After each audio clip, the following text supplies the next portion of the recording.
Olá pessoal, sou Daniel. E hoje vou falar de um candidato a planeta anão escondido nas profundezas do cinturão de Kuiper. Vou falar tudo o que sabemos sobre ele, e algumas curiosidades super interessantes e impressionantes, para termos uma noção de como é estar em um lugar inóspito como esse, muito distante, escondido no nosso sistema solar e onde os seres humanos estão a bilhões de quilômetros de distância. 9048-2 Orcus é um objeto transnetuniano, sigla TNO, descoberto em 17 de fevereiro de 2004 por Michael Brown, Chad Trujillo e David Rabinowitz. Ele é classificado como um plutino, ou seja, faz parte do grupo de corpos que tem ressonância orbital 2x3 com Netuno, assim como Plutão. Mas afinal, o que é ressonância orbital? O conceito de ressonância orbital. A ressonância orbital ocorre quando dois corpos celestes, planetas, luas, asteroides ou plutinos, têm períodos orbitais em uma proporção de números inteiros simples. A equação de ressonância orbital, e exemplo.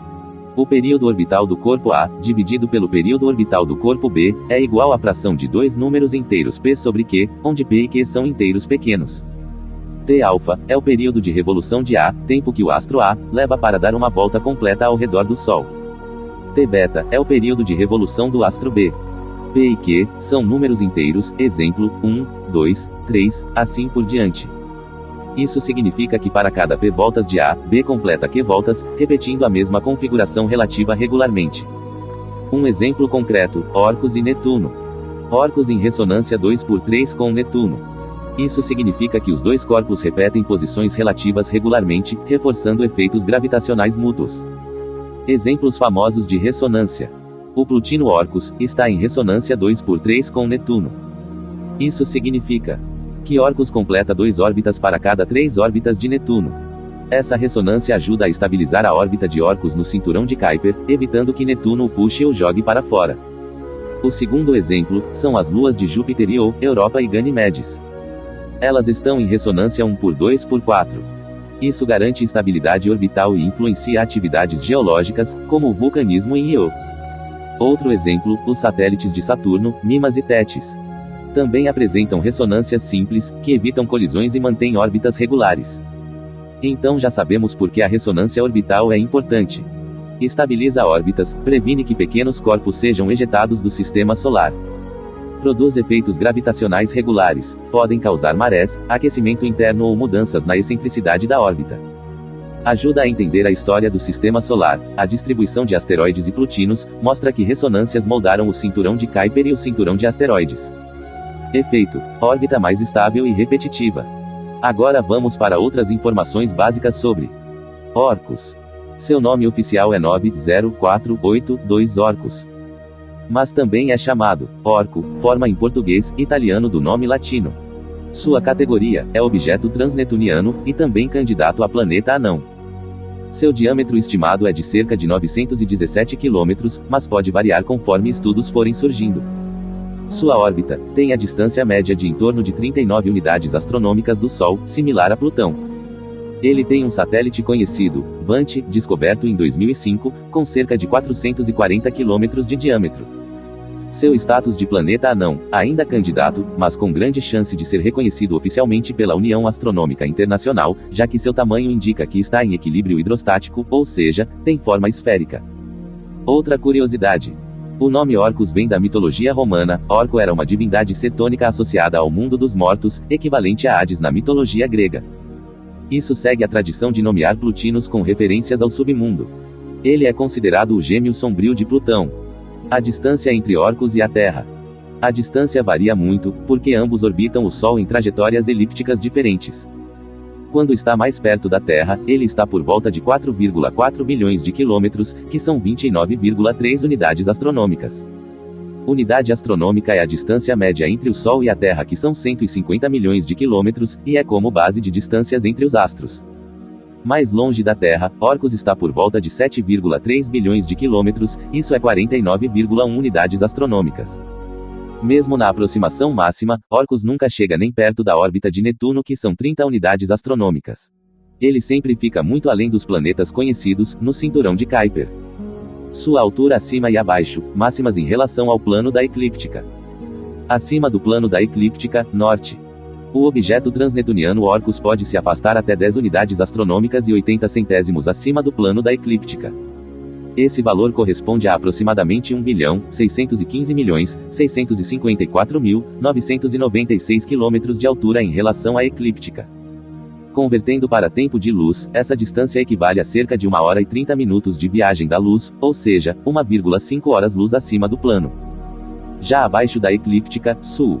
Na direção oposta, Orcus pode chegar a uma profundidade de até 16 unidades astronômicas e 68 centésimos abaixo do plano da eclíptica. Isso significa aproximadamente 2.497.559.931 km abaixo do plano da eclíptica.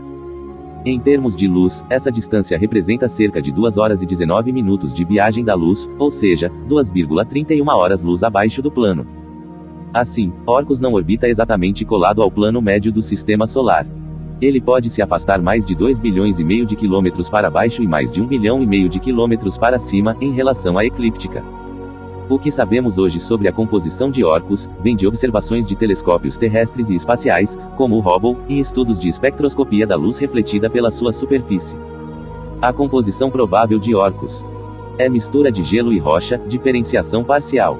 Estima-se que cerca de 50% a 70% da massa seja rocha, silicatos. O restante seria principalmente gelo de água e outros gelos voláteis. Na superfície, crosta gelada.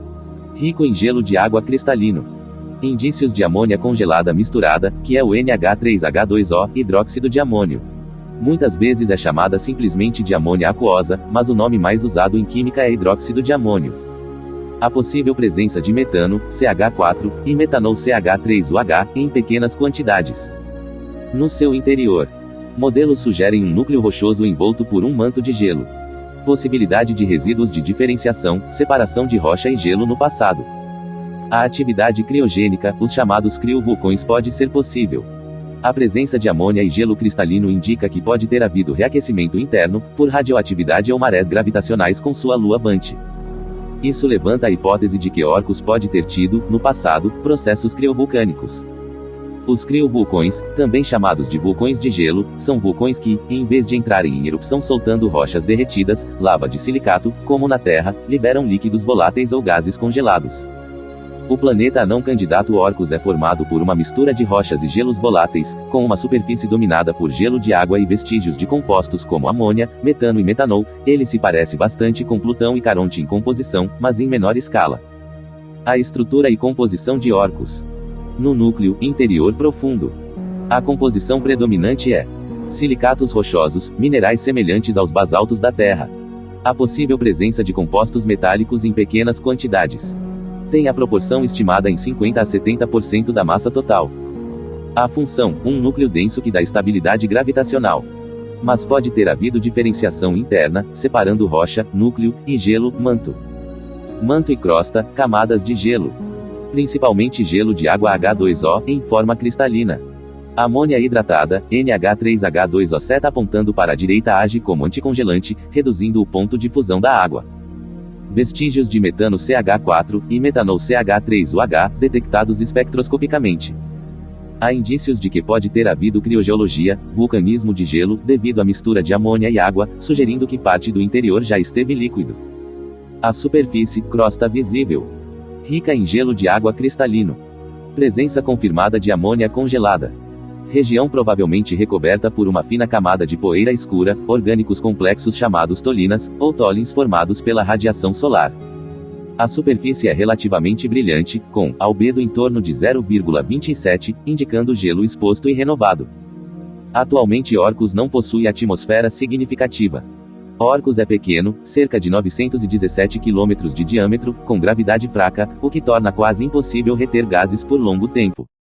Mesmo que gases como nitrogênio ou metano sublimem de sua superfície, eles rapidamente se perdem no espaço. Apenas uma exosfera temporária poderia existir, formada por escape de gases, mas seria extremamente tênue e transitória.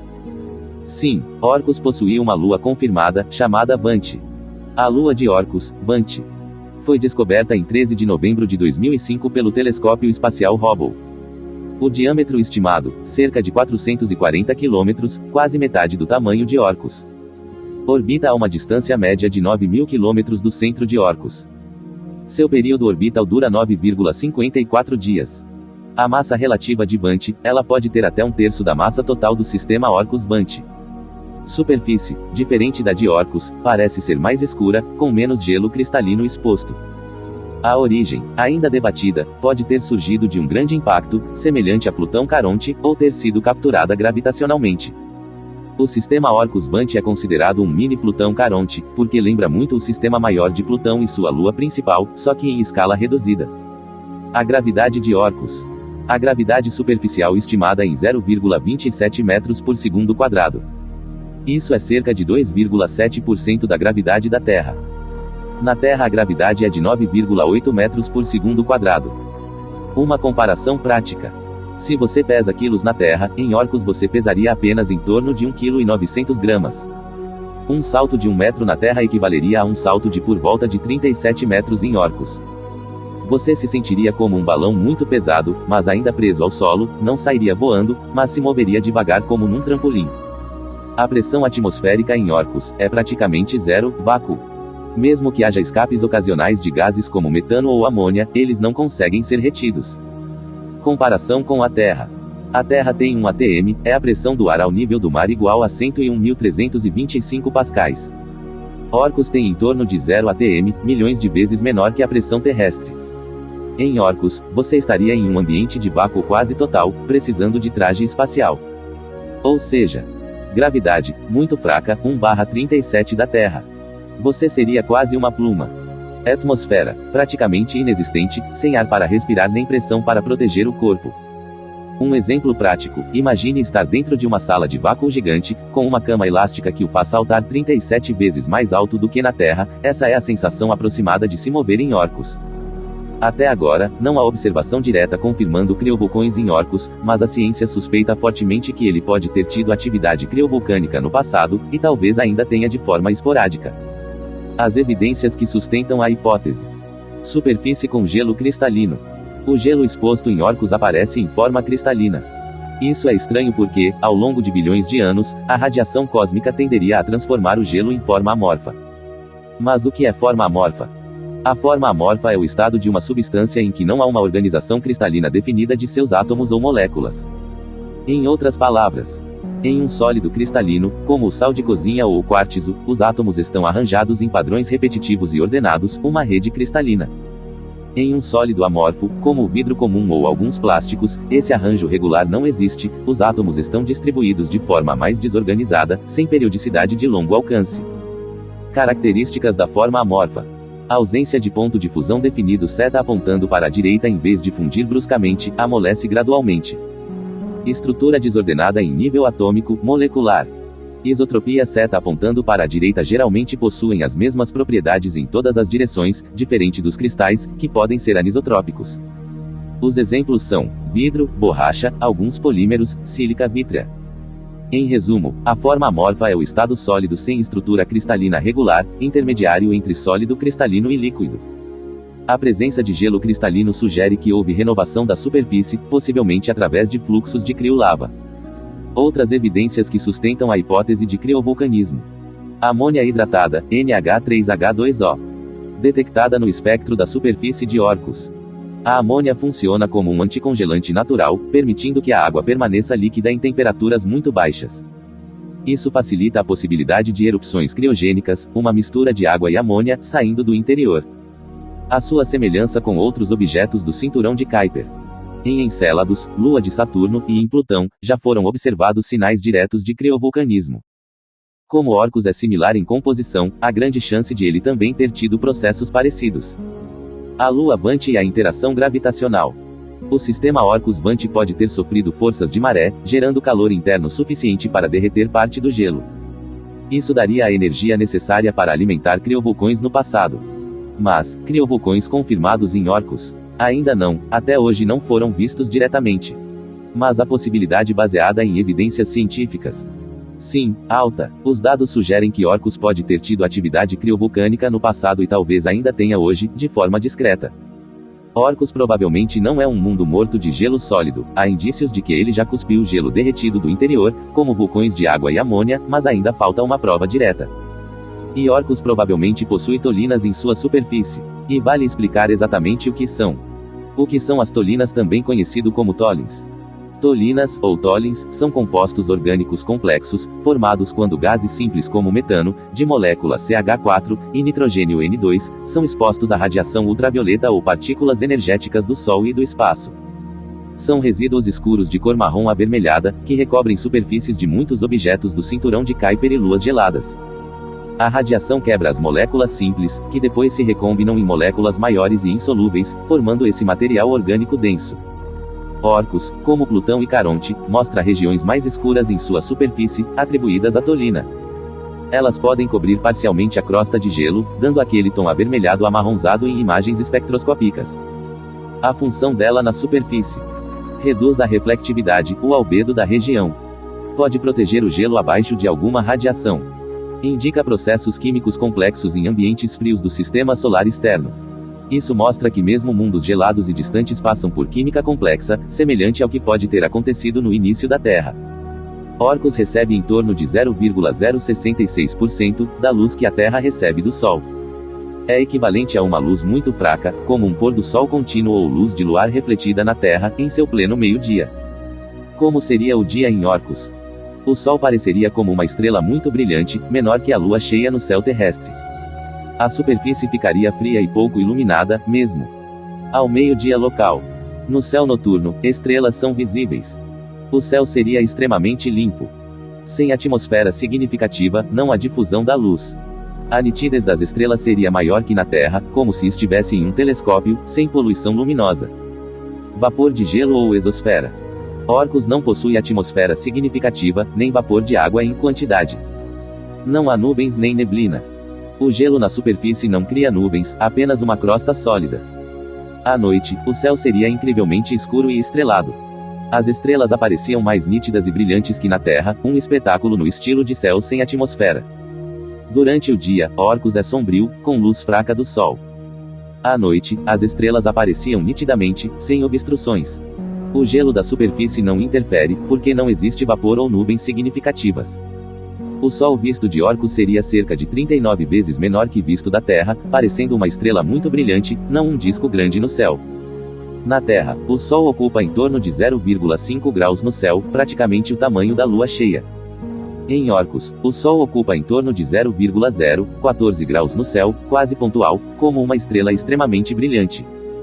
Distância entre os planetas mais próximos. Orcus é um plutino no cinturão de Kuiper, com órbita média de 39 unidades astronômicas do Sol. Próximo dele em termos de ressonância orbital 2×3 com Netuno. Plutão está a 39,5 unidades astronômicas do Sol, Haumea a 43,1 unidades e Makemake a 45,7 unidades do Sol. Os planetas internos, como Netuno, Urano, estão muito mais distantes em termos relativos, mas vamos focar nos corpos do cinturão de Kuiper e planetas anões próximos em órbita. Distâncias aproximadas de Orcus aos planetas anões mais próximos. Plutão está a 28.200.000 de quilômetros de Orcus, cerca de 5 minutos-luz, ou 0,19 unidades astronômicas. Já Haumea está a 619 milhões de quilômetros, cerca de 34 minutos-luz, ou 4,14 unidades astronômicas. Makemake está por volta de 1 bilhão e 16 milhões de quilômetros, cerca de 56 minutos-luz, que são 6,79 unidades astronômicas. E Caronte, lua de Plutão, está à mesma distância praticamente de Plutão a Orcus, 28.200.000 quilômetros, ou 5 minutos-luz. Esses são os corpos celestes mais próximos a Orcus, e as distâncias podem variar para mais ou para menos. E portanto esses são valores médios aproximados. Orcus está mais próximo de Plutão e sua lua Caronte do que de qualquer outro planeta anão. Haumea e Makemake são significativamente mais distantes, mas ainda bem dentro do cinturão de Kuiper. Em horas-luz, mesmo Makemake está a menos de 1 hora-luz de Orcus, isso é muito perto entre aspas, em termos astronômicos do sistema solar exterior. Orcus é um vizinho de órbita com Plutão, formando um grupo de plutinos em ressonância com Netuno. Daria para ver o sistema Alpha Centauri ou Próxima Centauri a partir de Orcus. Orcus está a 39 unidades astronômicas do Sol, mas isso é irrelevante em escala interestelar. Alpha Centauri AB, as duas estrelas principais do sistema estão por volta de 4,37 anos-luz de distância. Próxima Centauri, a realmente estrela mais próxima de nós está a 4,24 anos-luz de distância. Para efeito de comparação melhor de como essas distâncias são tão grandes. Até Alpha Centauri A e B, são aproximadamente 268.770 unidades astronômicas, ou 40.700 bilhões de quilômetros. E até Próxima Centauri, são aproximadamente 268.400 unidades astronômicas, ou seja 40.300 bilhões de quilômetros. Isso significa que a nuvem de Oort pode se estender até quase a metade da distância até Próxima Centauri, já que o limite externo está em torno de 100.000 unidades astronômicas. Portanto, de Orcus, a distância até essas estrelas é praticamente a mesma que da Terra. Quase não faz diferença, mesmo que Orcus esteja inalcançável para nós. O tamanho aparente das estrelas de Alpha Centauri no céu de Orcus seria: Alpha Centauri A tem em torno de 3.500 milionésimos de segundo de arco. Alpha Centauri B tem 2.700 milionésimos de segundo de arco. E Próxima Centauri tem 300 milionésimos de segundo de arco, ou seja, quase invisível a olho nu. Todas aparecem como pontos brilhantes, sem disco visível no céu de Orcus. O brilho delas. Alpha Centauri A tem magnitude aparente em torno de menos 0,01, então é visível a olho nu. Alpha Centauri B tem magnitude aparente de mais 1,33, então é visível a olho nu. Próxima Centauri tem magnitude aparente de mais 11,1, então só visível com telescópio, e não a olho nu. O céu de Orcus é extremamente limpo, sem atmosfera significativa, estrelas aparecem mais nítidas e brilhantes que na Terra, nenhum vapor ou nuvem de gelo encobre a visão. A distância de Orcus à nuvem de Oort. Orcus está a aproximadamente 1961 unidades astronômicas do limite interno da nuvem de Oort. Convertendo para quilômetros, isso equivale a cerca de 293 bilhões, 597 milhões, 643 mil quilômetros. Em tempo de luz, a distância corresponde a cerca de 272 horas-luz, ou aproximadamente 11 dias e 13 horas-luz. Em relação ao limite externo da nuvem de Oort, Orcus está a aproximadamente 99.961 unidades astronômicas do limite externo da nuvem de Oort. Em quilômetros, isso equivale a cerca de 14 trilhões, 940 bilhões, 597 milhões, 603 mil quilômetros. Em tempo de luz, para termos uma noção de quão longe fica. A distância corresponde a cerca de 13.846 horas-luz, ou aproximadamente 577 dias-luz. Portanto, o limite externo da nuvem de Oort está aproximadamente 1 ano e meio luz distante de Orcus. Orcus está extremamente dentro do Sistema Solar, em comparação com a nuvem de Oort, e muito distante da nuvem de Oort. Mesmo o limite mais próximo da nuvem está a mais de 270 horas-luz, enquanto o limite mais distante está a quase 580 dias-luz de distância. Mas qual seria o tamanho de Orcus, visto da Terra se estivesse no lugar da Lua? Orcus pareceria bem menor que a Lua cheia, cerca de 1/3 do tamanho aparente da Lua no céu da Terra. Visualmente, seria como uma bola visível, mas significativamente menor que a Lua, ainda claramente distinguível a olho nu. Ele seria brilhante por causa do gelo. Até que o gelo derretesse se estivesse no lugar da Lua. Orcus atualmente está a 39 unidades astronômicas do Sol, recebendo 0,066% da luz que a Terra recebe. Se colocássemos Orcus na órbita da Lua, também a 1 unidade astronômica do Sol, assim como a Terra. Ele receberia muito mais energia solar. Cerca de 1.361 watts por metro quadrado, contra em torno de 895 milésimos de watt por metro quadrado em Orcus hoje. Isso é mais de 1.500 vezes mais energia do que Orcus recebe atualmente. Consequências para o gelo. O gelo de água e amônia na superfície de Orcus não suportaria essa radiação. Provavelmente ocorreria uma fusão parcial do gelo de água, sublimação rápida da amônia e outros compostos voláteis. A perda de massa seta apontando para a direita Orcus começaria a se degeloar entre aspas, liberando vapor de água e gases para o espaço. Entraria em modo degelo totalmente. Brilho aparente. Orcus é brilhante principalmente por causa do gelo cristalino refletindo a luz, alto albedo. Na órbita da Lua. Inicialmente, a superfície ainda refletiria a luz, ficando extremamente brilhante.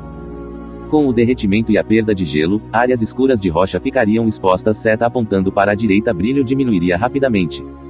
Orcus começaria como um objeto muito brilhante, mas perderia o brilho intenso em semanas ou meses, dependendo da quantidade de gelo volátil.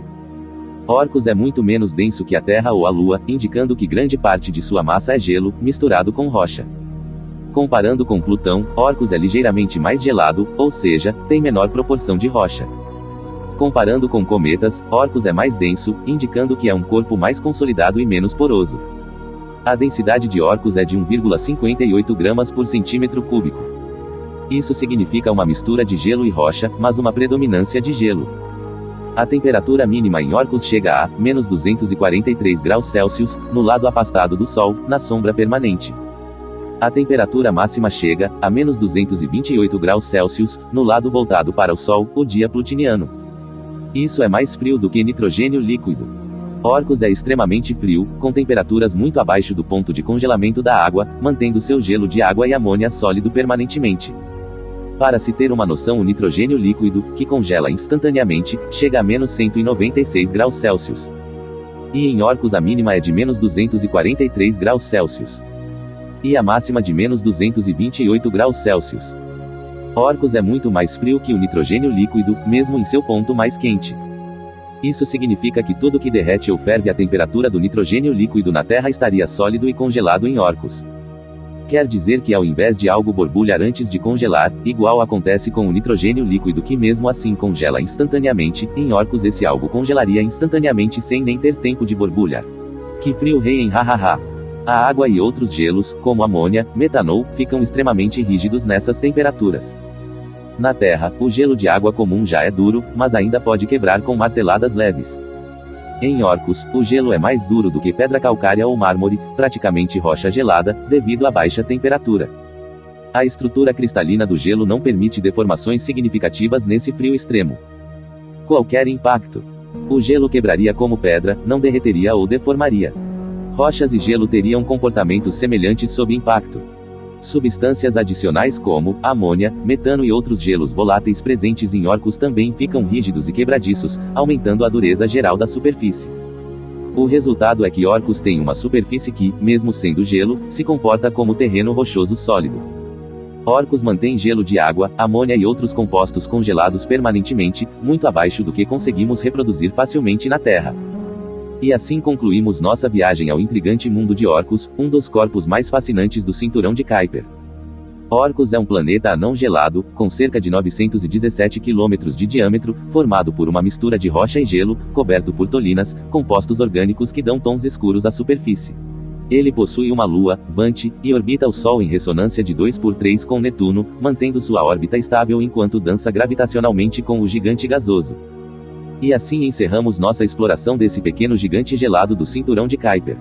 Até a próxima viagem pelo cosmos pessoal. Curta, comente, compartilhem. Tchau.